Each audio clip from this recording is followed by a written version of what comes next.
Okay, who is that one who has? Oh, Tweheyo. Okumbia. Because the wife is the one who keeps praying. And if you die there, they say she's not a good woman. The Wanyankwere were always blaming women for everything. So that's why I must always remember because she's the one who does the kumbia. Now, I must apologize to you people. These tents which you are fond of, they really are hot. I'm not comfortable inside there. These tents, they are hot. If we were under the trees, it would be much cooler. This is not electoral, these are the tents. You blame the tents, they are hot. The trees would be much cooler. Now, I want to thank God for this victory. And all the victories we have had in the last 50 years, 55 years of struggle, since 1971. I also want to thank the NRM members and all the leaders who have been mentioned here, because all of them played a critical role in this victory. I don't have time to go into details, but it's enough to give a summary, to give that general thank you. I want to thank the armed forces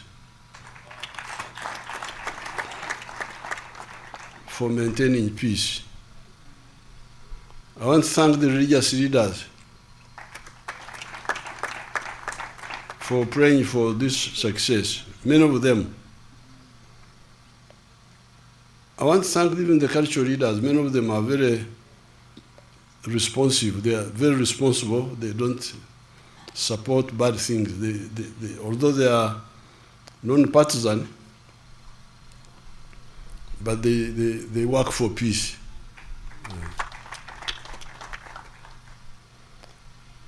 The opposition were lucky because 10 million of my people did not turn up. They would have been embarrassed badly. Because you see, we got 8 million votes about, but remember, we have got, when we reviewed the membership on the 6th of May, you remember we had 21 million members, and 18 million of them are voters. But we are now talking of 8 million who turned up. So the opposition, and many of them who did not turn up are our members. 10 million of them did not turn up. So we must find out why. Why the 10 million? Me, I have some reasons which I will discuss with SEC. So the opposition are lucky, because if all our members turn up, there will be no opposition in Uganda, I can assure you. This is because you are beginning to go back a bit to the principles of the NRM. Because if you remember, those who are old enough, if they remember the elections of 1996, people were not willing to listen to any story from the opposition, from Semugeri. They said, Semugeri, please, don't disturb us. And he had no impact in many parts of the country. Because that time we had dealt with the major needs of the people. That time, the major needs were, number one, a disciplined army which would not kill people, no extrajudicial killings. People are very, very happy with that. Amaje agaringaba bikira. That's what they used to sing. They would sing an army which is like nuns, soft. That was number one. Number two, these people who know Nyankore and Rikiga and Rinyoro and the other dialects would say, NRM ekatuweho kuryana. NRM yatujangako okulumangana. NRM has removed sectarianism, actually, that's what they were talking about. NRM has removed sectarianism from us. This was 1996. Then, that time, we had started rehabilitating the infrastructure. Rehabilitating the infrastructure, and they were beginning to see that rehabilitation is coming. And we had also solved the issue of shortages. Ebola into shortages, lack of soap, lack of salt, so people were so united. This one is coming back now. When I was campaigning, I could see it was that atmosphere of maximum unity is coming back. Why? In many areas, it is mainly because of peace. Like in northern Uganda, West Nile. What? What are you talking about? You want to bring war again? No. Northern Uganda, some parts of eastern Uganda, this is one factor, peace. But then also especially PDM, has given some, in some of the areas, it has given people hope that we can get rid of poverty. Then the skilling hubs, these few skilling hubs we had scattered, those have given people hope also. So there is a way children who had no hope becoming very useful with just 6 months of training. This one is exciting a lot of people. So therefore, we must analyze, find out. I have some reasons, but I will mention them in a sec. That's why I'm saying the opposition are lucky. They have not seen our full strength. Just 80 million people turned up. Many of the spirit votes are ours. The 200,000, almost 300,000 spirit votes, because these are our people the elders and so on. So, but it's a good test of the strength of the NRM, but it's not all the strength. If all the strength of the NRM turn up, there will be no opposition in Uganda. Now, unfortunately, the opposition, some of the opposition are wrong, but not terrorist. But some of the opposition are wrong and also terrorist. So I will discuss with the interreligious. The other time when we had a meeting with the Interreligious Council, I told them if we can find a way of advising these misled people so that we don't have to use a strong arm on them, it will be better. Of course, we have the capacity to, because they were planning, something happened in Butambara. Butambara, a character called Chivumbi was defeated. Now, the plan everywhere was that where Nup is defeated, gangs with the pangas. You remember pangas?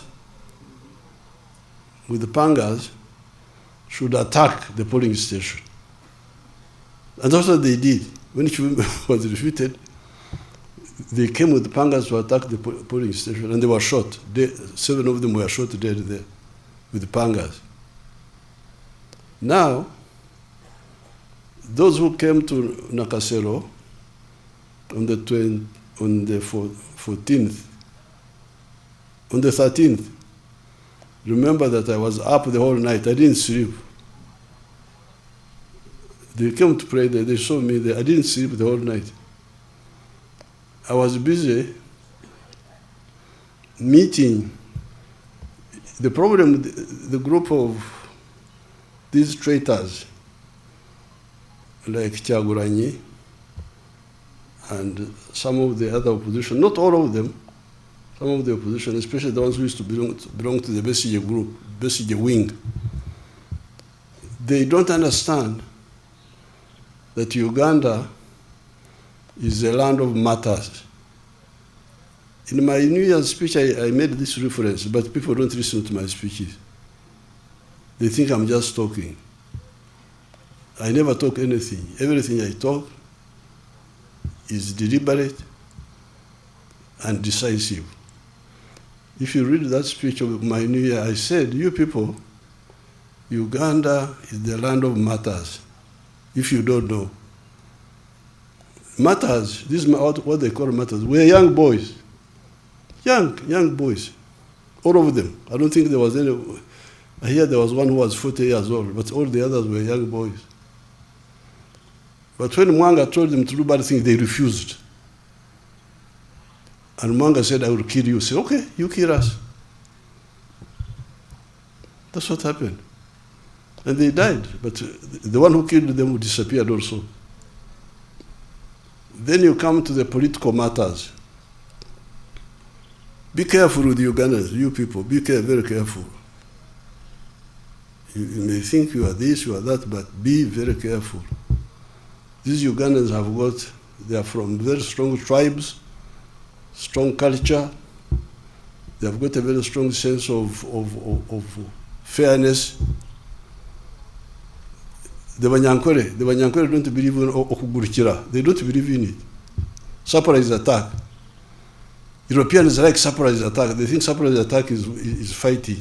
That's cowardice.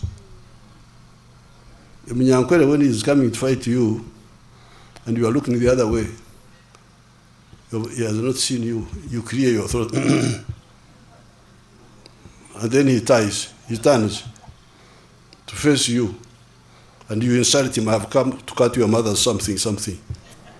Then you sort it out. This is the culture of this place. If you don't know if you have got foreign cultures, please be careful with Ugandans, the tribes here. Basilio Kero captured our people on June 9th, 1981, in Chikandwa village. 9 of them said, our people were nearby there. A boy called Jack Mchunguzi. He had a small detach nearby. For me, I had just left, I had gone to Nairobi to go to see Gaddafi in Libya. Basilio Kero said, you show us where the guerrillas are, or I will kill you. Rutamaguzi told the other 8, Nkanjirwa, Sentongo, there were 9 of them. Rutamaguzi told them, Temulajana. What is Okulajana in Uganda? Huh? Don't ask for mercy.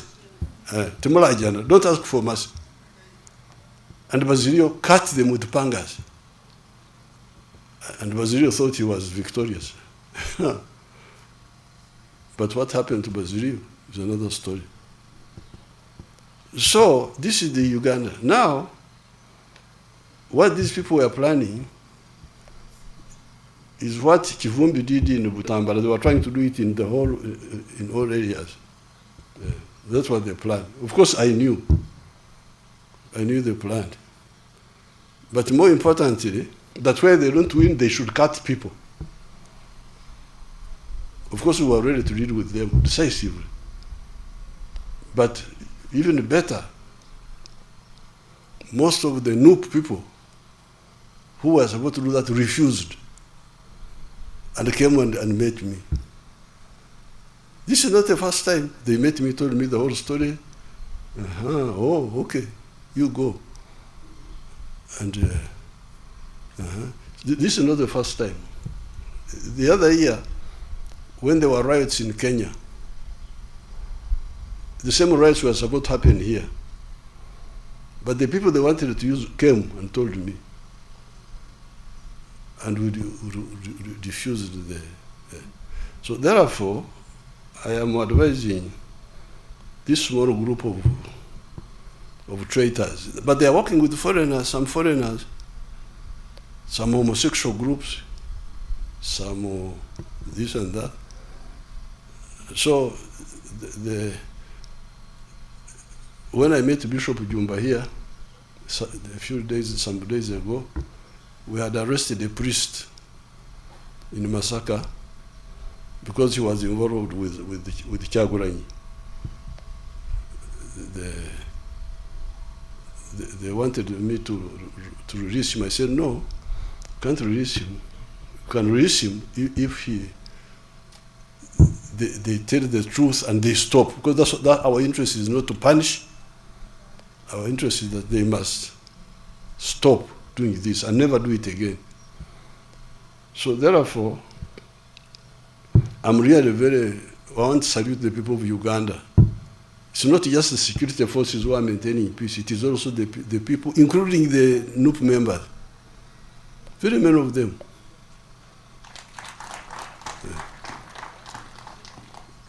I really thank the Ugandans. The Ugandans you should be very careful with them. Yes, some of them have grievances, have this, have that, but once you go beyond certain stage, they will say, this one. In fact, what many of them are saying, Libya. That's what they keep telling me. We don't want our country to be like Libya. So all the traitors, this is free advice from me, that please stop what you are doing, because we know everything, and you will not do it.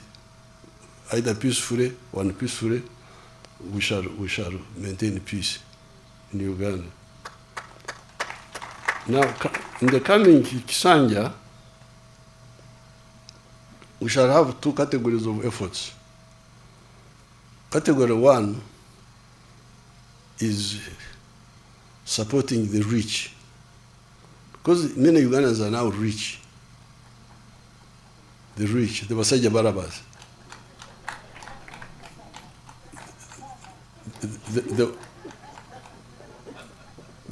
The one with commercial farms, the one with factories, the ones with hotels, including the foreigners who are coming with factories, those we shall continue supporting them. The owners of the real estate, we shall continue supporting those through UDB, Uganda Development Bank, and other instruments. Now, as we speak, 70% of the homesteads are in the money economy. The Chigongos, those are rich people, the Chigongos, the ones with hotels.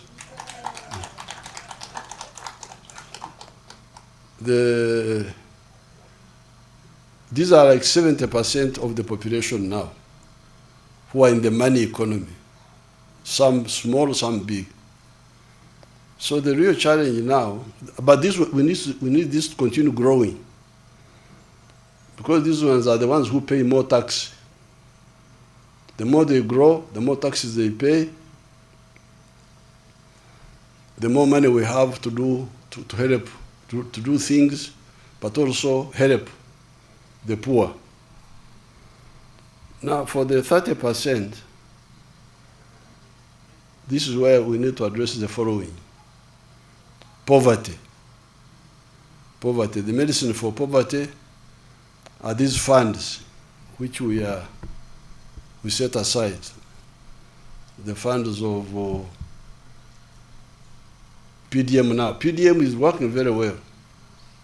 In some of the areas, it is working very well. Asimwe, the vice chairperson, Western, I'm sure had in Kasese, in Maliba sub-county, where the spokesperson described the PDM as a silver bullet. A silver bullet, that it is a silver bullet. It is something that has solved so many problems.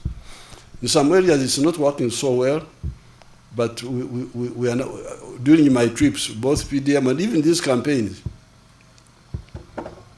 I would be like inspecting, monitoring, and they would tell me what the problem is.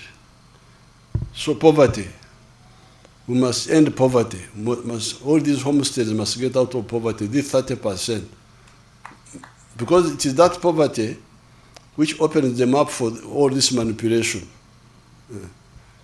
Now, these opposition are even some of the NRMs are abusers of our people.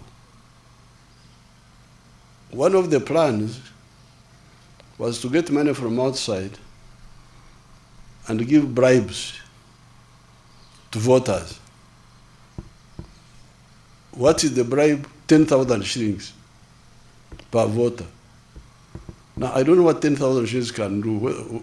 Can it buy a fish? Can it buy one fish or something? What can 10,000, can it buy a hen? So you give a bribe of 10,000. This is an insult. But our people, because they are poor, they can accept it. So that's why, in order to stabilize the country, we must end poverty in these homesteads. In this coming Sanje, we should have no compromise. All these homesteads, unless they don't want, they must have capacity to have income, give intandikwa to start generating money for their, so that they are not poor. When I'm moving around, some of the families are giving me gifts of cows, because some of the families are still poor, but others are rich. They're able to. When I was in Kole, a young boy, like 35 or something, he brought 10 million shillings. During this campaign, the last one I was there, he said, I'm contributing to your campaign. 10 million, yes. So I said, what are you doing? He said, I own schools. I own 4 schools. So he was contributing to my campaign. So we must reverse the culture where the families are in need, asking, to a culture of when they have a surplus which they can contribute to the church, to the mosque, to the party. You can imagine if I had 10,000 people giving me 10 million for the party, how much would that be? How much would that be? 10,000 times 10 million times 10,000. 100 billion or a trillion?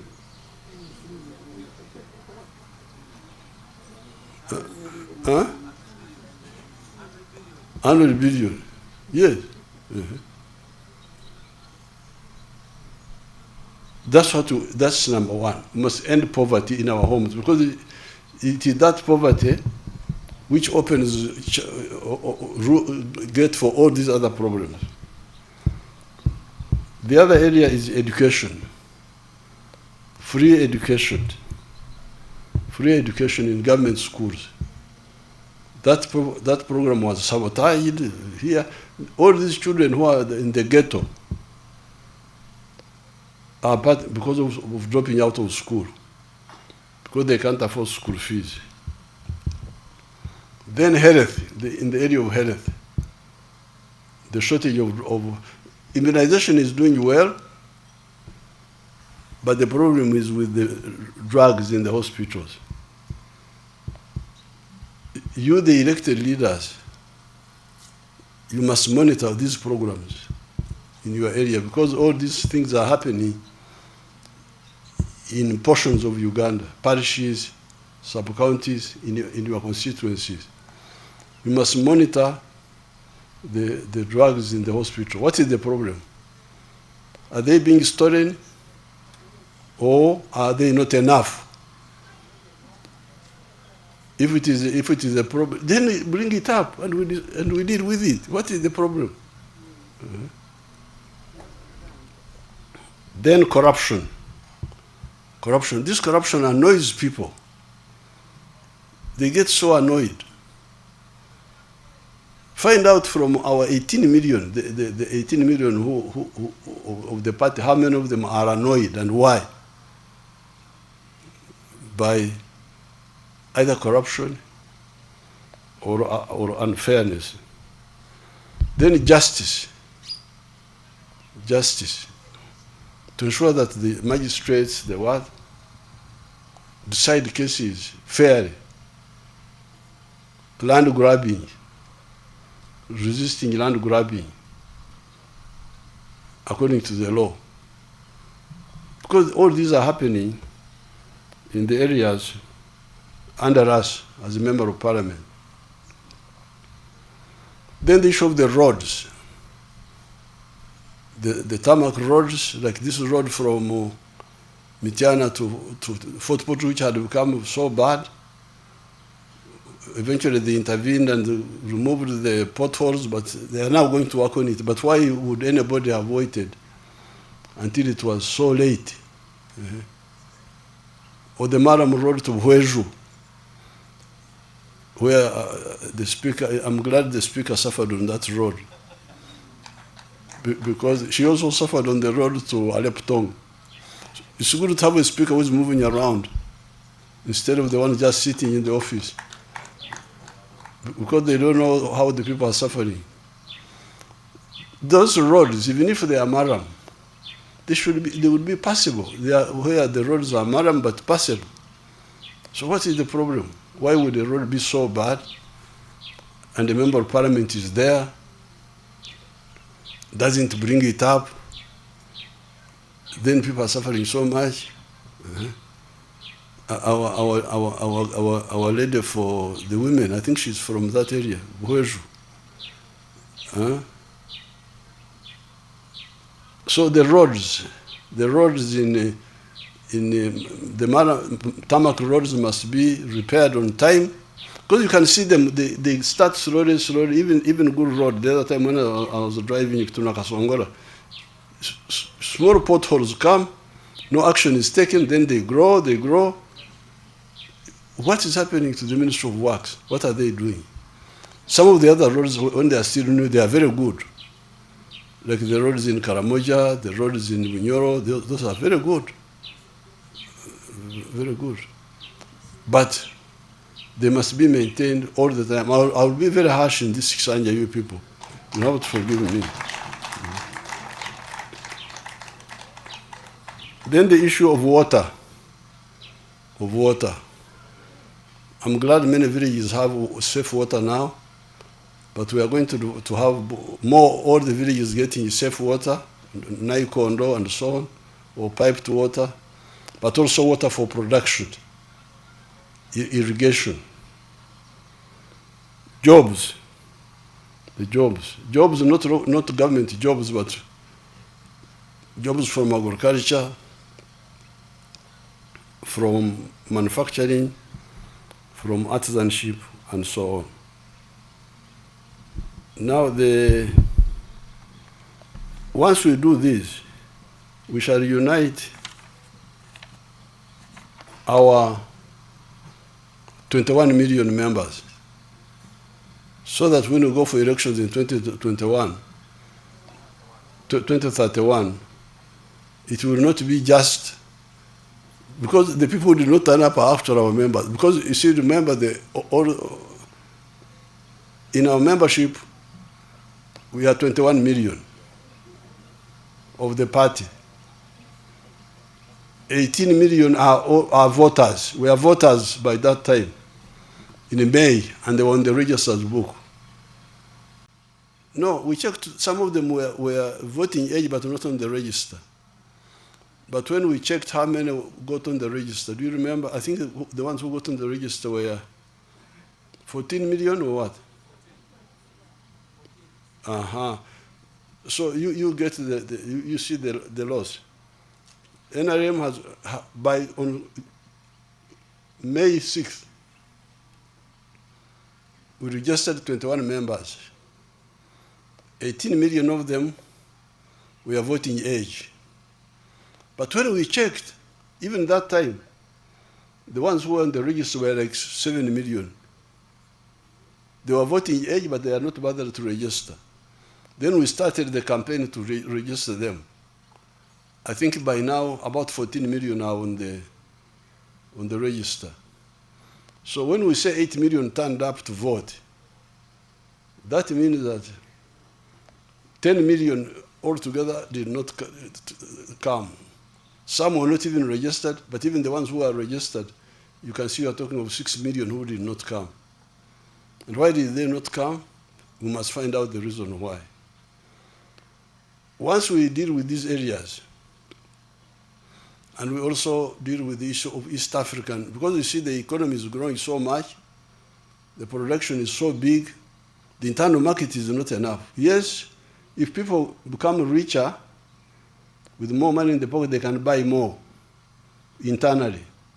But we also need the external market.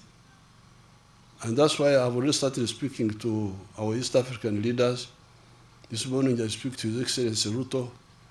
I'm going to speak to Samia and the other leaders about the East African community to make that market free so that we can sell easily without restrictions. Now finally, this time we are going to start taking advantage of our oil, because our oil will start flowing this year. When I was flying all over the place, I was passing over the pipeline. It is reaching Hoima, and very soon we shall start pumping the oil.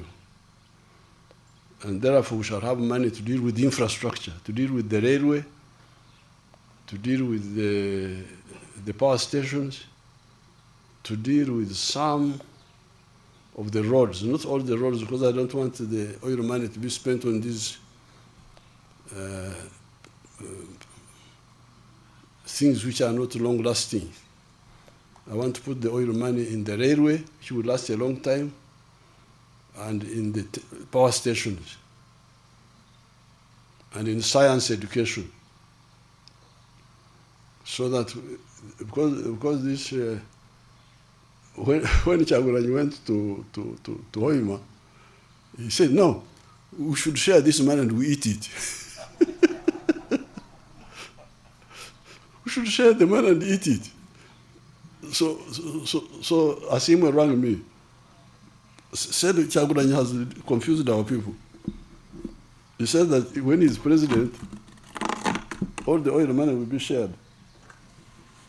And we shall eat it, all of it. I said, don't worry, when I come, I will expose Kyagulanyi, don't worry. Don't compete with him in talking nonsense.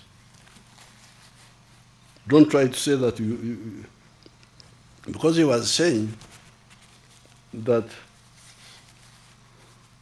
he will give the local governments, he thought this was a good campaign strategy. He will give the local government, this 20% or what? Yes, I'll give you 20%. Of course, when they hear 20%, they become, oh yeah, oh yes. So when I went home, I said, you people, this oil is not comparable to agriculture. Agriculture, manufacturing, and science education are more durable resources than this oil. Because this particular oil, the one we are talking about now, will last only 20 years. We may find other oil, we are looking for other oil within the Albert Valley, but also in other areas like Karamoja, like Chenkwanzi. We are looking for more oil, even Lango there. We are looking for more oil, we may find it. But this particular one will last only 20 years. So what will happen after 20 years? So therefore, if you care about your country, the oil from this oil, the money from this oil, which is exhaustible, should be used to do things which will be there for a long time. Not just to, because if we say we share, we give more to, what will the local government people do with the money now? Pay allowances to themselves. That's the end. Will they invest in something long term? What will it be? What will it be? So, and the Banyoro are not stupid people, they listened. And you saw how they voted massively. They ignored the nonsense because I was able to explain to them. So this oil is coming. It will really help us to deal with the railway, deal with the power stations, deal with science education, so that we really have, because remember there are countries like Japan which don't have oil, they don't have minerals, they've just got clever people, scientists, who make cars and we the stupid people buy them. The clever people make cars all the time, Mitsubishi, Toyota, all the clans of like you say, Avente, bakore motoka. Abo Rugaveni bakore motoka. Rugaveka, Nteka, Mporogomaka. These are the Japanese cars we are buying. They are clan names. Each clan is making a car. And we, the sleeping people, are buying Toyota, what do you call these, the big ones? Land Cruiser, is this what you want? All those are, Japanese people who are very clever, selling to people who are asleep. So, we want our young people to master science. They have started. You have seen how they have made the Chira vehicle, the Chira car, and the bus, and the pickup. Our people are now making the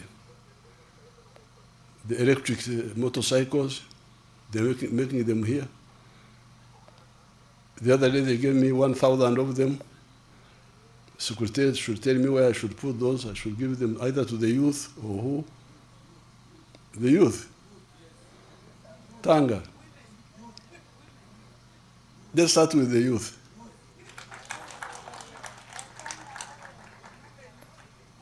Because they gave me 1,000 donation. This is a group from, a girl from West Africa. I've forgotten what they call their group. PPS can tell you. Then I committed to buy, because I wanted to give each per sub-county and maybe per county for the youth. And then I need to buy another so that they cover I got 1,000, I need to buy the other. So things will be much easier because we shall have a source of money, additional source, to deal with some of these big investments. Now, finally, I want to thank, as I've already said, the NRM leaders and the masses. I held 143 rallies, and I will make a booklet of those rallies. They are historic. Because they were so massive, even me, I would really feel very worried about the numbers. Like the first one we had in Amolatar, huge number of people. All of them, Koboko, Wea, all of these, Bukadeya, all of these places, huge. Mbarara, Wea, everywhere, wherever we went. Like recently when Kasese, huge, you will see picture, I will make a booklet for all of them. So therefore, I congratulate the people of Uganda. I ask the confused people to come back to sanity, because what they are planning, what they wanted to do, we already know, and we have already mobilized together with the people. Much of it, the residual should stop, because we know we shall get all of them if they don't stop. So with this, I thank everybody, and I wish you good luck and a successful Kisanja of 2026, 2031. Thank you so much. Thank you. May we give a better round of applause to our chairman, the president-elect. Thank you, Muzee, and may we remain standing for the anthems.